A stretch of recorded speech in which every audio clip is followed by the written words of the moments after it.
മത്തായിയുടെ സുവിശേഷത്തിൽ തന്നെ മനസ്സലിയുന്ന യേശു ക്രിസ്തുവിനെ കുറിച്ച് വിവിധ ഭാഗങ്ങളിൽ നാം കാണുന്നുണ്ട്.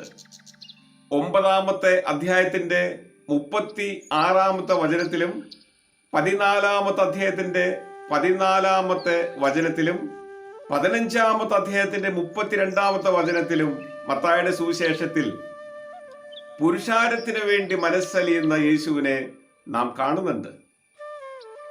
ഒരു വട്ടമല്ല, ഒത്തിരി വട്ടം മനസ്സലിവ് രേഖപ്പെടുത്തിയിരിക്കുകയാണ് സുവിശേഷത്തിൽ. വിശുദ്ധ മത്തായിയുടെ സുവിശേഷം 20-ാമത്തെ അധ്യായത്തിന്റെ 34-ാമത്തെ വചനം പരിശോധിക്കുമ്പോൾ നിർഭാഗ്യവാന്മാർക്ക് വേണ്ടി മനസ്സലിയുന്ന യേശുവിനെ നാം അവിടെ കാണുന്നുണ്ട്. ഭാഗ്യമില്ലാതായി നിർഭാഗ്യവാന്മാരായി തീർന്നിരിക്കുന്നവർക്ക് വേണ്ടി സഹതാപം കാണിക്കുന്ന യേശു ക്രിസ്തു.